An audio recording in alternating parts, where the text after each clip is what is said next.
እዙይ راديو إيرنا ድምፂ ራድዮ ኤረና እዩ። ቤት መቕረፂ ጸጥታ ኣብ ኩናት ትግራይ ንህልው ኩነታት ኢትዮጵያን ዘትዩ ኣብ ሱዳን ኣድመኛታት ዘቕረብዎ ጠለባት ክሳብ ዝመልኣሎም ተዓጺ ዘሎ ወደብ ፖርት ሱዳንን ኣውራ መንገድታትን ከም ዘይከፍቱ ገሊጾም ብዩቲዩብ ንጽልእን ግጭታትን ዝዕድም መልእኽታት ከተመሓላልፍ ጸኒሓ ዝተባህለት ሩዋንዳዊት ን15 ዓመታት ክትእሰር ተፈሪዳ። ኣርእስታት ዜና ክትከታተሉ ጸኒሕኩም ክቡራት ሰማዕትና ዝርዝራት ይቕጽል። ቤት መቕረፂ ጸጥታ ውድብ ሕቡራት ሃገራት ኣብ ኩናት ትግራይ ንህልው ኩነታት ኢትዮጵያን ዘትዩ እቲ ብረቡዕ 6 ጥቅምቲ ኣብ ሰዓታት ድሕሪ ቀትሪ ዝተኻየደ ፍሉይ ኣኼባ ቤት መቕረፂ ጸጥታ ኣብ ኩናት ትግራይ ብመንግስታት ኣሜሪካ፣ ፈረንሳ፣ ብሪጣንያ፣ ኖርዌይ፣ ኣየርላንድን ኤስቶንያን ዝተጸውዐ እዩ። ኣብቲ ብህፁፅ ዝተጸውዐ ኣኼባ ቤት መቕረፂ ጸጥታ ዋና ጸሓፊ ውድብ ሕቡራት ሃገራት አንቶኒዮ ጉተረዝ ብዛዕባ ምዕባለታት ኣብ ኢትዮጵያ 11 ወርሒ ቁፂሩ ዘሎ ኩናትን ፈጢርዎ ዘሎ ሰብኣዊ ቅልውላውን መብረዪ ሂቡ። እቲ ኣኼባ ኣብ ምስጓግ 7 ሰበስልጣን ሕቡራት ሃገራት ካብ ኢትዮጵያ ህልው ሰብኣዊ ኩነታትን ክውሰዱ ብዛዕባ ዝኽእሉ ስጉምታትን ዘተኮረ እዩ። መንግስቲ ኢትዮጵያ ኣካይድዎ ብዘሎ ከበባ ህፁፅ ረድኤት ዘድልዮ ኣሳት 5 ሚልዮን ህዝቢ ትግራይ ንዓጸቦ ተቓሊዑ ከም ዘሎ ሕቡራት ሃገራት ኣቐዲሙ ብዘውፅኦ መግለፂ ወቒሱ እዩ። ሓያሎ ሃገራት ኣባላት ቤት መቕረፂ ጸጥታውን መንግስቲ ኢትዮጵያ ንጥሜት ከም መሳርሒ ኩናትን ፖለቲካን ይጥቀመሉ ምህላው እየን ዝጠቕሳ። ቤት መቕረፂ ጸጥታ ሕቡራት ሃገራት ኩናት ትግራይ ኣብ 4 ሕዳር 2020 ካብ ዝጅምር ምስቲ ዛዕባቲ ብዝተሓዝ ዛጊት 10 እዋናት ኣኼባ ኣካይዱ። እዚ ትማሊ ዝተኻየደ ኣኼባ ቤት ምኽሪ ቀዳማይ ሚኒስትር ኢትዮጵያ ኣብይ ኣሕመድ ንተወሳኺ 5 ዓመታት ኣብ ስልጣን ንምጽናሕ ቃለ መሓላ ድሕሪ ምፍጻሙ ኣብ ካልኣይ መዓልቲ እዩ ተኻይዱ። እቲ ቀዳማይ ሚኒስትር ነባራትን ሓደስን ኣባላት ዝሓቖፈ 22 ወናብር ዘለዎ ካቢነ ሚኒስትራት ኣቑሙሎ። እዚ ከምዚ ኢሉ እንከሎ ሳት 13 ሚእታዊት ካብ ህዝቢ ኢትዮጵያ ንጥሜት ተቓሊዑ ዘለወሉ መድረኽ ቀዳማይ ሚኒስትር ኢትዮጵያ ቃለ መሓላ ዝፈጸመሉ ዕለት 10 ሚልዮናት ዶላር ወጻኢታት ዝሓተተ ጽምብል መክያዱ ኣብ ማሕበራዊ ሚድያታት ብሓያሎ ወገናት ይንቀፍ ኣሎ። ስነ ስርዓት ቃለ መሓላ ቀዳማይ ሚኒስትር ኣብይ መራሕቲ ሃገራት፣ ሚኒስትራት፣ ዲፕሎማሰኛታትን ካልኦት ናይ ክብሪ ዕዱማትን ዝርከብዎም ኣሽሓት ሰባት ኣብ ዝተዓደሙሉ ኣብ መስቀል ኣደባባይ ክጽምበል እንከሎ ንኽብሪ ኣጋይሽ እውን ዘጌፀ ናይ ምሳሕን ድራርን እንግዶት ከም ዝተኻየደ እዩ ተገሊጹ። ኣብ ምብራቕ ሱዳን ላዕለዋይ ቤት ምኽሪ ህዝቢ ቤጃ ናዚረስ ዘቕረቦ ጠለባት ክሳብ ዝማላእ ዝካየድ ዘሎ ኣድማ ደው ከም ዘይብል ኣፍሊጡ። እቲ ቤት ምኽሪ ብሰሉስ 5 ጥቅምቲ ናብ ኣቦ ወንበር ልኡላዊ ቤት ምኽሪ ሱዳን ጀነራል ዓብዱልፈታሕ አልቡርሃን ኣብ ዝለኣኾ ደብዳቤ ጠለብ ህዝቢ ምብራቕ ሱዳን እንተዘይተማሊኡ ምዕፃው ወደብ ፖርት ሱዳንን ምዕጋት ኣውራ መንገድታትን ክቕጽል ምዃኑ ረጋጊጹ ክትብል ሬድዮ ዳባንጋ ሓቢራ። ኣብ ርእሲ እዚ እቲ ህዝባዊ ኣድማ ናብ ሰውራ ክዓርግ ከም ዝኽእል እውን ኣጠንቂቑ። ናዚርስ ነዚ መጠንቀቕታ ዝሓዘ ደብዳቤ ናብ ጀነራል አልቡርሃን ዝለኣኸ መንግስቲ ንዘቕረብዎ ጠለባት ክምልስ ክሳብ ሶኒ 4 ጥቅምቲ ዝሃብዎ ናይ ግዜ ገደብ ድሕሪ ምሕላፉ እዩ። ኣብ 2020 ናብ ጁባ ዝተኸተመ ስምምዕ ሰላምታ ሃገር ከም ዘይተወከለ ዝገልጽ ላዕለዋይ ቤት ምኽሪ ቤጃ ኣቕሪብዎ ካብ ዘሎ ጠለባት ኣብ ምብራቕ ሱዳን ካብ ዝርከብ ዘሎ ጸጋታት 50 ሚእታዊት ኣብቲ ዞባ ብፍላይ ድማ ዞባታት ቀይሕ ባሕሪ፣ ገዳርፍን ከሰላን ክውዕል ኣለዎ ዝብል ይርከቦ። በዚ ቤት ምኽሪ ዝተጸውዐ ሓፈሻዊ ኣድማ ንወደብ ፖርት ሱዳን ንምዕፃውን ካብን ናብን ዘራኽብ ኣውራ መንገድታት ብምዕፃው ንሳልሳይ ሰሙኑ ቀጺሉ ኣሎ። መንግስቲ ሱዳን ዝሓለፈ ሰሙን ብሚኒስትራት ዝቆመ ኮሚቴ ናብ ፖርት ሱዳን ብምልኣኽ ምስ ኣባላት ላዕለዋይ ቤት ምኽሪ ቤጃ ዘካየዶ ዘተውን ነቲ ኣብ ምብራቕ ሱዳን ዘሎ ውጡር ኩነታት ክፈትሕ ኣይከኣለን። ካቢነ ሚኒስትራት ሱዳን ቅድሚ ሳልስቲ ብዛዕባ እዚ ኣመልኪቱ ብዘውፅኦ መግለጺ ላዕለዋይ ቤት ምኽሪ ቤጃ ዘካይዶ ዘሎ ተቃውሞ ፍትሓውን መሰል ዜጋታትን ምዃኑ እኳ እንተኣመነ እቲ ኣድማ ንረብሓ መላእ ህዝቢ ሱዳን ኣብ ሓደጋ ኣትዩ ከም ዘሎ ግና ጠንቂቑ። ምብራቕ ሱዳን ካብ ብሔረ ቤጃ ብዝኾኑ ቀቢላታት ቤን ዓምርን ሃደንድዋን ከምኡ ድማ ብሔረ ራሻይዳ ዝነብረሉን ምስ ኤርትራ ድማ ብምድርን ባሕርን ዝዳወብ ሓደ ካብቲ ፖለቲካዊ ርጋእታት ዘይብሉን ዞባታት ሱዳን እዩ። ብዩቲዩብ ንጽልእን ግጭታትን ዝዕድም መልእኽታት ከተመሓላልፍ ጸኒሓ ተባሂላ ዝተኸሰት ተቃዋሚት መንግስቲ ሩዋንዳ ን15 ዓመታት ክትእሰር ተፈሪዳ። እታ ኢቮን ኢዳማንጅ ዝተባህለት ጓል 42 ዓመትን ናብ 4 ቆልዑ ዝኾነትን ናይ ዩቲዩብ ነጣፊት ዝሓለፈ ሰሞን ናብ ዝወዓለ መገባእያ ብኩሉ ዝቐረበላ ክስታት ገበነኛ ኮይና ስለ ዝተረኽበት ብላዕለዋይ ቤት ፍርዲ ሃገር ንነዊሕ ዓመታት ክትእሰር ተፈሪዳ ንሳ ኣብታ ኢዳማንጅ ሰሜታ ናይ ዩቲዩብ ቻነል ፍጻሜ ዓሌታዊ ህልቂት ሩዋንዳ ብምንኣስን ግጭትን ጽልእን ዝዕድም ወረታት ብምንዛሕን ዝርከቦ ብውሕዱ 6 ክስታት ይቐሪቡላ ኣብ ርእሲ እዚ ፕሬዚደንት ፖል ካጋሜ መላኺ ስርዓተ መንግስቲ ከም ዝኽተልን ካብቲ ኣብ 1994 ዝተፈጸመ ዓሌታዊ ህልቂት ሩዋንዳ ንዝደሓኑ ዜጋታት ሃገር ዝገበሮ ሓገዝ ከም ዘየለን እያ ትኸሶ ኣብ ዩቲዩብ ኣሳት 18,000 ሰዓብቲ ዘለዋ ኢቮን ንባዕላውን ካብ ህልቂት ሩዋንዳ ንስክላ ዝደሓነት ምዃና ትገልጽ ኣኽባር ሕጊ ሩዋንዳ በቲ ዝፈጸሞ ተገበን ክሳብ 30 ዓመታት ክትእሰር ይሞጊቱ ካብ 2019 ኣትሒዙ ካብ መንግስቲ መፍራሕ ይበጽሓ ከም ዘሎ ክትገልጽ ዝጸንሐት ኢቮን ኢዳማንጅ ከኣስርዋ ንዝመጹ 2 ኣባላት ፖሊስ ብምህራም እውን ተኸሲሳ እያ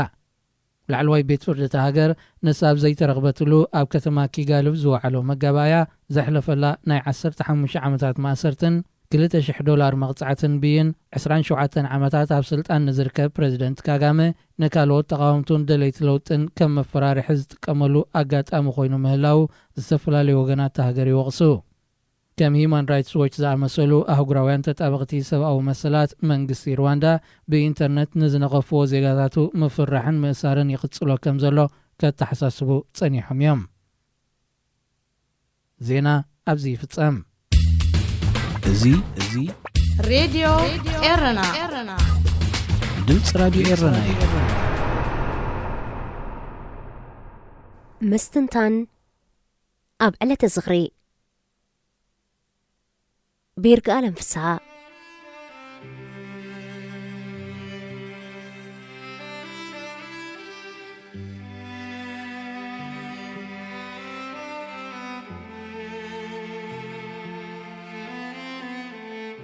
بجرة وقحتا عواف كزمرا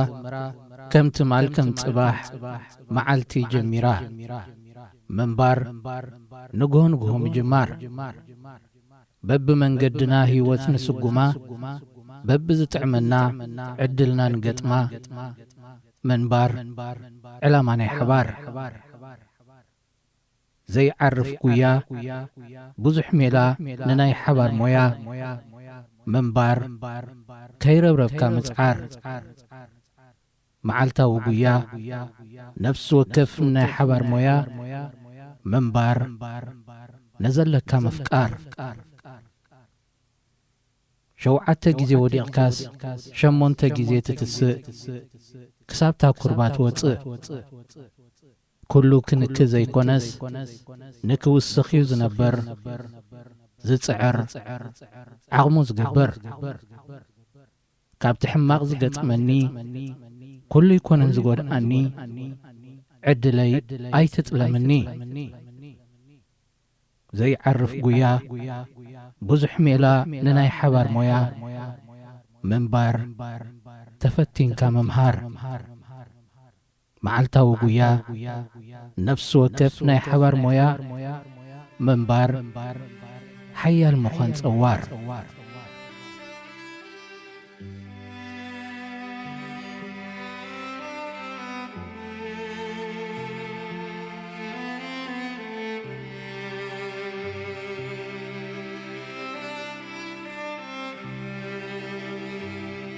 أزي كابتا منبر زرقستا درفي أبراهام أفورقي استوستقت ميو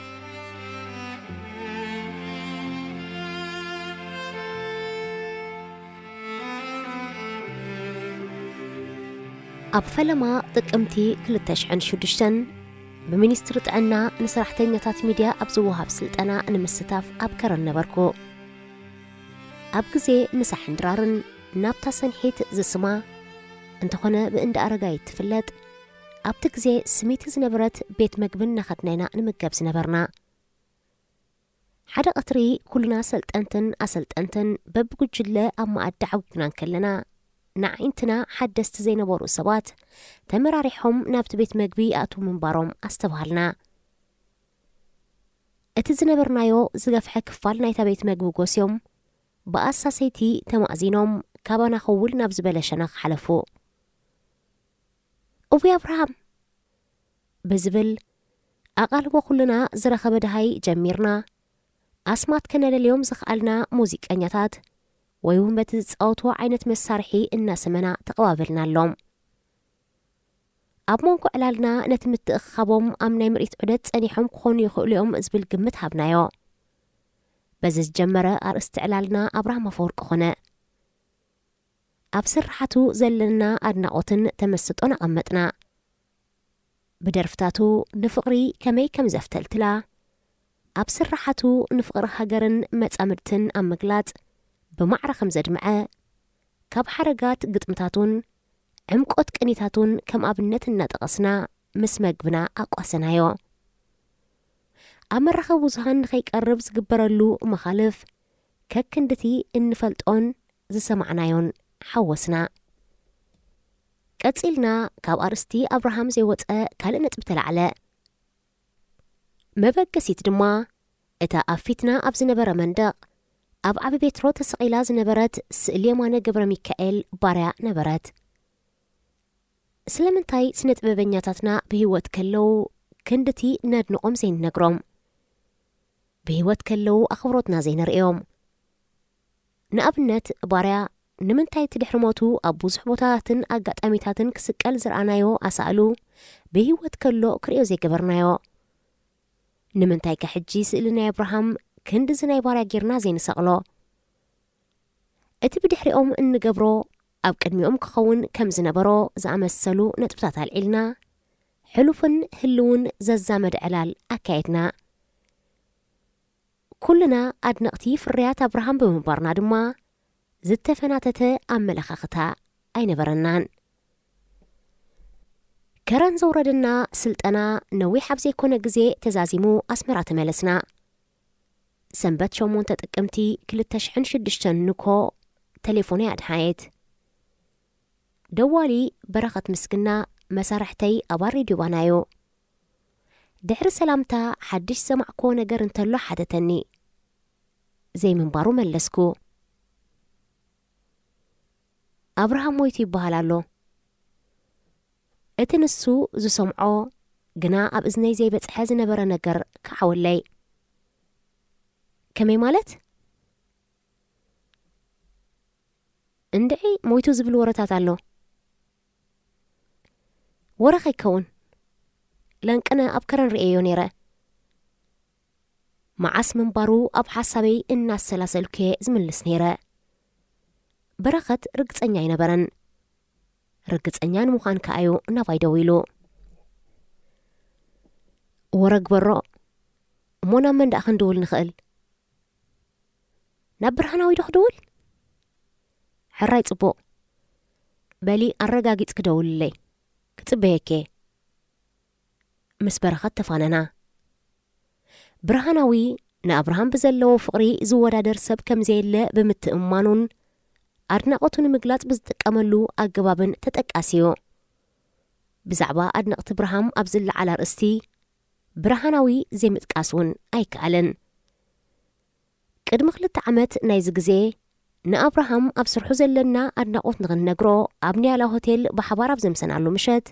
بزي قدب سمعيتهم قحقويحهم مقلات كابزخ ألينيرو زمدن أمون ناب درجة عركنت كبيليو سلزي أب حسابي قدما يمارات اكخون مخني نبرا مزقب تليفوني إنا فتشكو قدب زي بلومن نوي حزيت أنحن حسابات أب رأسي تشكركرو بسانكزوم استحانا فتقون زي تودنون ربشت حسابات دويلة انتاي لمحتات كم زلني قالاتي كم عراري كألكن قنا دولكو دحر قالت أوعيتها العلني كمي حديركا كرقئنا تقالسكو حتتكو أبن ملالسقو ناي زي دحان أسر السمعكو تعمهني برهاناوي حدش نقرالو دي ناب قداي اتوسد حتو أقربكو أحتيرو ملسلي أبتقال استتأملو دهاي أقول أنفتح بني إذا زورة زلو حكي مالدي حكيو ኣረጋገጸለይ። ሓቂዩ ቃላቱ ብመልክዕ ሕቶ ደጊመሎ። ፍጹም ከኣምን ኣይከኣልኩን ዘለኹ ግን ሓቂዩ ደገመለይ። ክቕጽል ኣይከኣልኩን። ናብ ዝርዝርቲ ጉዳይ ምእታው ግዜኡ ኮይኑ ተሰምዓንን። ብወገን ክልቴና ጸጥታ ሰፈነ እሞ መሊሰ ክድውል ምዃነይ ነጊረ ተሰናበትክዎ። ናብ በረኸት ደወልኩ።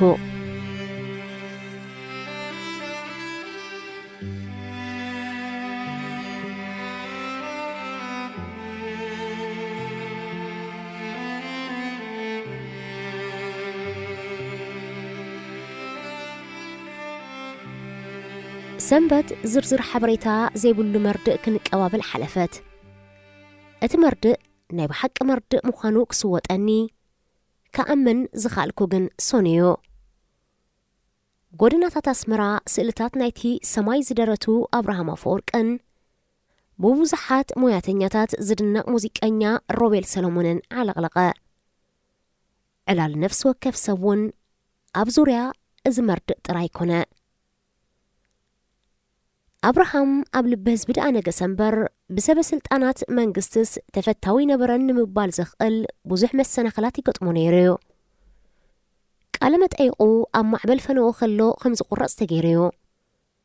ደርፍታት ኣብርሃም ኣብ መዓላ ፈነወ ከይውዕል ዝተኣገደሉ ግዜ እውን ነይሩ። ድሕሪ ዝኹሉ ምስ ሬድዮ ባና ዝገበሮ ሰፊሕን ኣዝዩ መሳጥን ቃለ መጠይቕ በቶም ብሰንኪ ፍሉይን ተደናቕን ክእለቱ ዝተፈጥሩ ጸላእቱ ነታ መደበር ሬድዮ ከም መሐከሊ ናይ ካብ ሚኒስትሪ ዜና ዝተኣገዱ ሰባት ክጥመት ገይርዋዮ። እቲ ኩሉ መሰናኽላት ግን ናብ ልቢ ሰማዕቱ ንዘእቱ ማዕጾ ክዓጹ ይከኣለን። ሞት ኣብርሃምን ሮቤልን ሳልሳይ መዓልቲ ኮይኑ ድምፂ ሓፋሽን ኤሪቲቪን ግን ጉዳይን ኣይነበረን። ሶና ኣጋምሸት ምስ ጋዜጠኛ ኤሪቲቪ ግርማይ ደበሳይ ካብ ቤት ጽሕፈት ሬድዮ ባና ርሕቕቲ ብዘይኮነት ካፊቴርያ ሻሂ ንምስታይ ተቐመጥና። ኣርእስትና ኣብርሃም ከይከውን ዝገብር ካብኡ ዝዓቢ ጉዳይ ኣይነበረናን።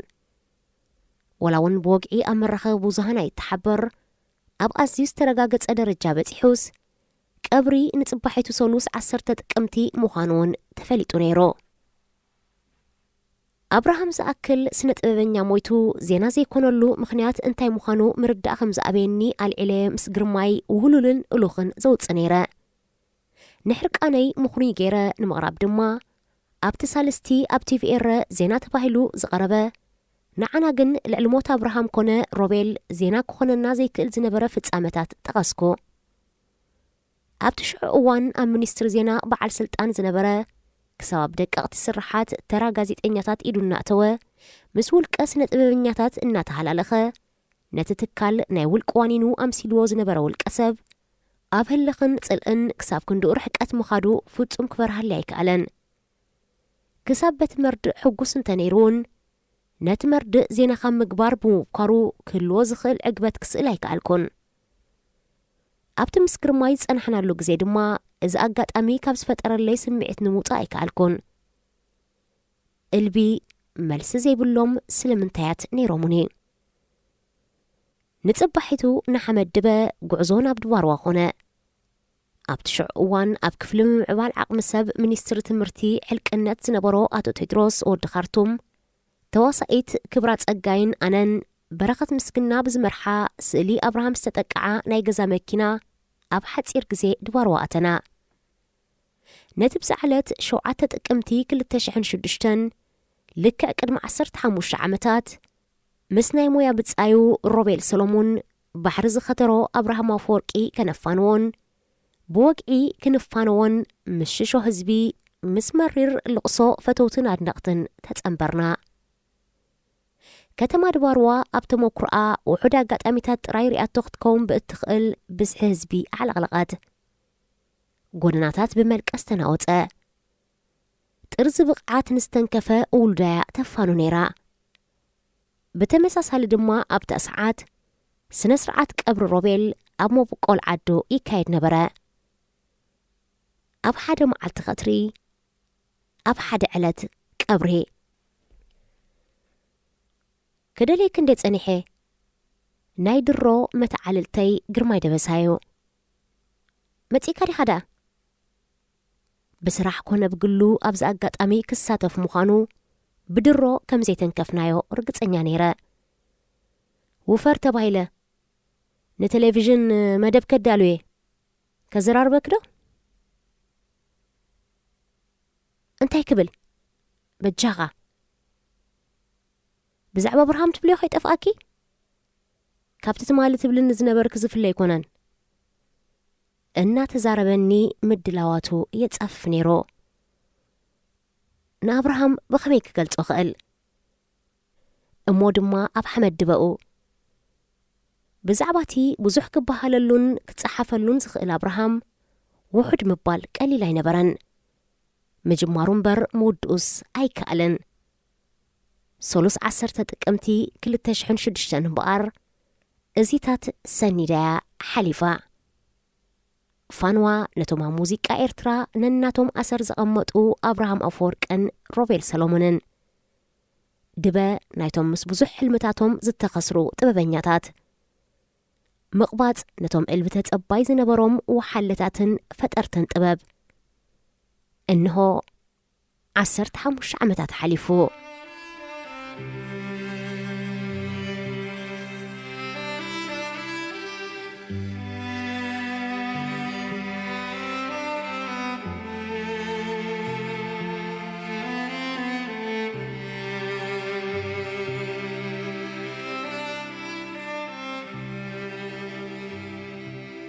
ሰናይ ሓሲብና ሰናይ ክንጽውዕ ብርሃን ጉዕዞዩ ተስፋ ሽግና ንወልዕ ኣብ ውሽጥና ኣሎ ሓይሊ ከውሒ ዘልምዕ ሰናይ ይምነ ሰናይ ንዓኻ ኣብ ርሑቕ ኣብ ቀረባ ዘለኻ ኣዕሚቕካ ጥምት እመኖ ሓይልኻ ሰናይ ይምነ ንውሉድ ወላዲ ብርሃን ጉዕዞዩ ተስፋ ንነዊሕ መገዲ ششاي زلو رأي ناي بركض عودي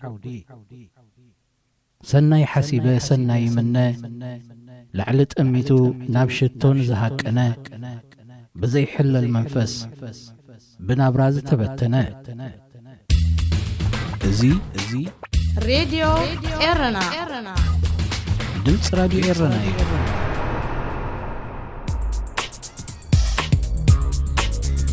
دم من سياد عبريدي رنا زخبركم سمعتي راديو إيرنا بحفشة بفلايك أتختاتلت مدب من سياد كما يتقنيو أبزلخمو سلام كتلون ناتمننا نلو محاموس سبلنا مربات حزنا أبساعتنا ترخيبنا لونا كسافت سامي مرباتنا مسانا خد صنحو بخبر زعدمكم أخبرت محاري سنايت أنحوت دم من سياد عبريدي رنا زحلف سنبت 3 ጥቅምቲ 2021 ነይሩ እዚ ማለት ድማ መበል 8 ዓመት ናይቲ ኣብ 3 ጥቅምቲ 2013 ዘጋጠመ ህይወታማኢት ኤርትራውያን መንእስያት ዝወሰደ ሓደጋ ባሕሪ ዝተፈጠረሉ መዓልቲ ማለት እዩ እዚ መዓልቲ ከም ዋዛ ንመበል 8 ዓመት ዝኽሪ ተገይሩሉ ውዒሉ እቲ ዓለም ዘሰንበደ ፍጻሜ ሓደጋ ብዝተፈላለዩ ማዕከናት ዜና ጸለውት ሰባት ከምኡውን ተራ ህዛብ ሽፋን ኣብ ግዚኡ ተዋሂቦን እናተዋህቦን ዓመታዊ ይዝከራሎ 3 ጥቅምቲ ካብተን ብፉሪ ዝረኣያ መዓልቲ ጥፍኣት ኤርትራውያን መንእስያት ስለ ዝኾነት እንተዘይኮይኑ ኩለን ኣብ ውሽጢ ሓደ ዓመት ዘለዋ መዓልታት ኣፋውፂእን ተዛረባ ንስቃይን ኣስካሕካ ሕሞትን ኤርትራውያን ኣመልኪተን ነናትን ዛንታ ምጸዋያን ዝኽርም ተገብረለንን ኣብ 3 ጥቅምትን ኣብ ነፍስ ወከፍ መዓልትን ህይወት ዕሸላትን መንእስያትን ጠፊኡን ይጠፋኣሎን እቲ ንቡር መርድእ ዝረኸበ ከም ዘለዎ ኮይኑ ንምዃኑ ክንደይ መንእስያት ያቶም ሃለዋቶም ከይተፈልጠ ኣብ ዝለዉ ወይ ኣብ ዝወዲቖም ከይተባህለ ኣሰሮም ጠፊኡ ዘሎን ወለዶም ኣብ ሰንፈላል ዝነብሩ ዘለውን ክንደይ መንእስያት ምስ ጉልበቶም ከለዉ ኣብ ጎረባብቲ ሃገራት ብድኽነት ይሳቀዩን ተመጽወት ኮይኖምን ይርከቡ እቲ ዝርዝር ብዙሕ ኮይኑ እቲ ዓብን መላሲኡ ዘይረኸበ ሕቶን ግን ክሳብ መዓስዩ በብመዓልቱ ናይ ዝጠፍኡ ዘለውን ዓመታዊ ዝኽሪ እናብዓልካ ጥራሕ ክንበር እቲ መፍትሒ ኣበይን ብኸመይን ይዝርከብ ኤርትራን መንእሰያታን ብሓፈሻ ኸ ህዝባ ኣብ ዓመት ክንደይ ዝኽሪ የብዕሉን ክንደይ ዕሸላት ይቐብሩን ንዝብል ኣዝዩ ብዙሕ ካብ ምዃኑ ዝተበገሰ ንሞትን ንጥፍኣትን ንሕሰብ ናይ ናብራን ኣሜን ኢልካ ተቐቢልካ ናይ ምንባር ልምዲ ዝተጠረ ይመስል ኣብዚ ሰሙን ኣብ ቤት ማእሰርቲ ስርዓት ኤርትራ ዝበል ዘሎ ናይ ፖለቲካ እሱር ተጋዳላይ ቢትወደድ አብርሃ ካብ ዝእሰር መበል 30 ዓመት ዘቁፀረሉ ሰሙን እዩ ነዚ እውን ብዝተፈላለዩ ኤርትራውያን ዝኽሪ ይግበረሉሎ ጋዜጣታት ዝተዓጽዋሉ ጋዜጠኛታት ዝተኣስሩሉ ጉጅለ 15 ዝተኣስሩሉ ወዘተ እናበልናውን ኣብ ወርሒ መስከረም ኣብ ዝኽሪ ቀኒና ኢና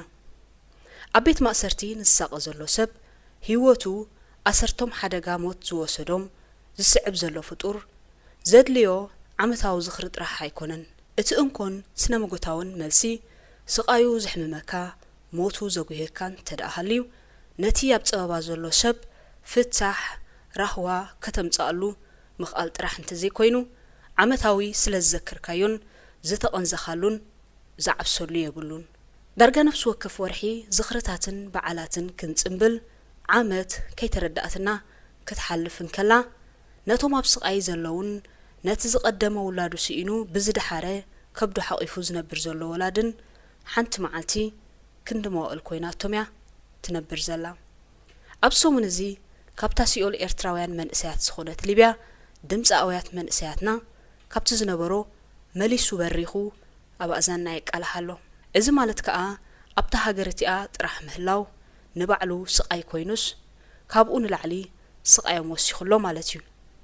ቅድሚ ኣብ ዝኽሪ መብጻሕ ናይዚ መፍትሒ ኸ እንታይ ይኸውን ሬድዮ ኤረና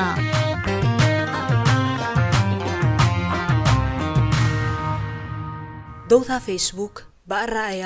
ዓቃባውያን ኣብ ሰሙን እዚ ፌስቡክን እቶም ኣብ ትሕቲኡ ዘለዉ መራኸቢ ሓፋሽ ኢንስታግራምን ዋትስኣፕን ንገለ ሰዓታት ደው ምስ በሉ ኣብ ዓለም ዓብዪ ኣርእስቲ ፈጢሮም ትካል ፌስቡክ ነቲ ዘጓነፈ ፍጻሜ ብቴክኒካዊ ምኽንያት ምዃኑ ብምግላጽ ብሰንኩ ንዝወረደ ሳዕቤናት ንተገልገልቱ ይቕሬታ ሓቲቱ እቲ ትካል ንባዕሉ ዘጋጠሞ ገንዘባዊ ክሳራ ክገልጽ ቀኒሎ ንሰዓታት ደው ምባል ናይዚ ማሕበራዊ መራኸቢታት ከም ግብረ መልሲ ናይቲ ዝሓለፈ 10 ዓመትን ልዕሊኡን ንሳዕቤናቱ ኣብ ሕብረተሰብ ብፍላይ ከዓ መንእሰያት ክኸውን ዶ ይኽእል ተባሂሉ ቅልጡፍ ትንታነውን ስዒብ እዩ ማሕበራዊ ሚድያ ብፍላይ ከዓ ፌስቡክን ኢንስታግራምን ኣብ መንእሰያት ዝጸንሖ ኣሉታዊ ጽልዋ ካብ ዓበይቲ ዛዕባታት ዘመናዊ ዓለም እዩ እዚ ሚድያ እዚ ነቲ ልሙድ እኹል ዝነበረ ኣዘረጋግሓ ሓበሬታ ፈንጢሑ ንኣፍራይን ኣህላኽን ሓበሬታ ማዕረ ዕድል ዝህብ ምዃኑ በቲ ሓደ ምንጩን ሓቅነቱን ዘይተረጋገጸ ስኑዕ ወይ ከዓ ጉጉይ ሓበሬታ ንምዝርጋሕ ንኽኢላን ዘይክኢላን ንዝፈልጥን ዘይፈልጥን ሓደን ማዕረን መድረኽ ዝህብ ሰባት ተሓቢኦም ድላዮም ዝብልሉ ንውልቀ ሰባት ይኹን ሕብረተሰብ ከምኡውን መንግስታት ውድባት ትካላትን ካልኦት ታሕታትነት ብዘይብሉ መንገዲ ንምጽላም ንምንዋር ንምጥቃዕ ዘኽእል ጠንቃዕ ግርግር ምኑቃትን ምትፍናንን ኮይኑ ምጽንሑ ካብ ትቐርብ ጸንሐ ንቕፌታታት ዓቃባውያን እዩ ብዘይካዚ ሰባት ኣብ ማሕበራዊ ሚድያ ተዓቂቦም ከባቢኦም ክሳዕ ዝርስዑ ልዕሊ ዝግባእ ግዜ ስለ ዝህብዎ ስድራ ቤታውን ማሕበራውን ዝምድናታት ተዘሪጉ ጠንቂ ስነ ኣእምሮዊ ቅልውላው ጸቕጢ ዘይርጉእነትን ቅዛነትን ኮይኑ ምህላው ክግለጽ ጽንሐ ጉኑን ተርእዮ እዩ ኣብ ርእሲ እዚ ብፍላይ ኣብ መንእሰያት ሃገራት ምዕራብ ብሰንኪ ዘለዎ ኣተሓሳሳቢ ሳዕቤን ብሓያለ ዓቃባዊ ኣረኣያ ዘለዎም ፖለቲከኛታት ብትሪ ክውቀስ ጸኒሕሎ ዝተፈላለዩ መጽናዕትታት ከም ዝሕብርዎ ኣዝየን ብዙሓት ደቂ ኣንስትዮ ኣብ ማሕበራዊ ሚድያ ብፍላይ ከዓ ተጠቀምቲ ፌስቡክን ኢንስታግራምን ግዳይ ማሕበራዊ ውርደትን ተነጽሎን ነፍሲ ቅልተትን ኮይነን እየን እቲ ቀንዲ ኣተሓሳሳቢ ጉዳይ ከዓ ዝለጠፍኦ ኣሳእል ምስ ቀረብተን ወይ ከዓ ብዕርክነት ምስ ተላለዮኦም ኣወዳት ብዝግበር ጸወታዊ ዝምድና ማለት ኦንላይን ጸወታዊ ርክብ ናይ ጽሑፍ ይኹን ድምፂ ወይ ቪድዮ ዝርርብ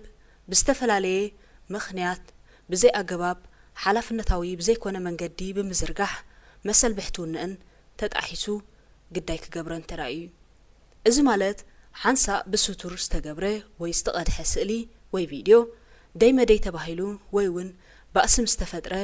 ወይ ከዓ ከም መደራደሪ ተወሲዱ ናብ ህዝቢ ከም ዝልቀቕ እንተዘይኮይኑ ድማ መፈራርሒ ክኸውን ጸኒሑን ኣሎን ካብዚ ኣርእስቲ እዚ ከይወፃና እዚ ተርእዮታት እዚ ኣብ ኤርትራውያን መንእሰያቱን ሓሓሊፉ ዝርአ ከቢድ ኣሉታዊ ሳዕቤን ተነጽሎን ከስዕብ ምጽንሑ ዝፍለጥ እዩ ስለዚ ብሓፈሻ ነቲ ኣተሓሳሳቢ ኣሉታዊ ሳዕቤናት ማሕበራዊ ሚድያ ኣመልኪቶም ስታቲስቲካዊ ዳታ ዘሰነዮ መርትዖታት ብምቕራብ ኩማጎቱ ዝጸንሑ ተሓለቕትን ፖለቲከኛታትን እዚ ናይ ሶኒ ፍጻሜ ምስ ተኸስተ ከመ ቅጽበት ድምፆም ኣልዒሎም ነቲ ማሕበራዊ ሚድያ ደው ዘበለት ዓለምን ክፍጠር ዝኽእል ርጉእ ሕብረተሰብን ኣመልኪቶም ክትንትኑ ተሰሚዖም እዮም ማሕበራዊ ሚድያ ዘለዎ ረብሓ ኣብ ቦትኡ ኮይኑ ኣብ ምዕናው ዝናን ህይወት ውልቀ ሰባት ብሓፈሻን ሕብረተሰብ ኣብ ምግጋይን ምትፍናንን ርጉእ ሓበራዊ ሕብረተሰባዊ ይኹን ሃገራዊ ዝምድናታት ኣብ ምዝራግ መጋበሩ ኮይኑ ምጽንሑ ዝከሓድ ኣይኮነን ስለዚ እቶም ነዚ ግምት ዝሃቡ ብመላእ ዓለምና እትኸዶ ዘላ ቄናን መንገዲ ዘተሓሳሰቦም ምሁራትን ተመራመርቲ ብሓፈሻ ከዓ ዓቃባውያን ፖለቲከኛታት ከም ግብረ መልሲ ናይትን ዓመታት ዝተላወዎ ይኸውን ዶ ኢሎም ትንታነ ከቕርቡ ግድን ነይሩ ኣብቲ ናይ ሰዓታት ደውታ ናይ ዝጠንቂ ብዙሕ እከይ ነገራትን ዘይርግኡነት ውልቀ ሰባትን ሕብረተሰብን ኮይኑ ዘሎ መራኸቢ ዓለም ከመይ ዝበለ ህድኣት ከም ሰፈና ሓፂር ዳ ይኹን እምበር ርኡይ ነይሩ ስለዝኾነ ድማ ትካላት ፌስቡክ ነዚ ዕንወት እዚ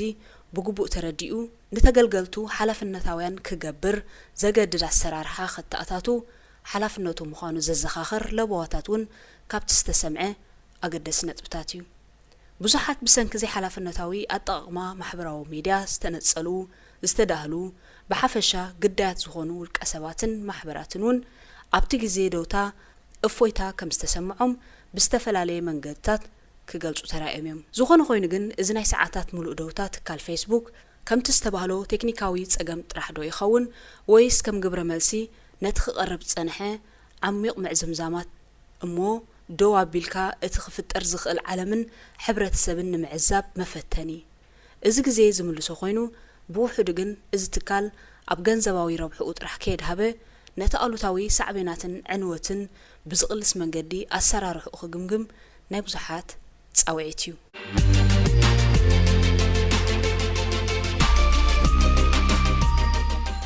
ዝኸበርኩም ተኸታተልቲ መደብ መንእሰያት ንሎም ዘዳለናዮ መደብ ከም ዝተኸታተልኩም ወይ ነይሩ ብዘቕረብናልኩም መደባት ዓጊብኩም ከም እትኾኑ እሙንትና እዩ ገሳብ ዝመጽእ ሐሙስ ሰናይ ቀነ እዚ ሬድዮ ኤረና ድምፂ ራድዮ ኤረና እዩ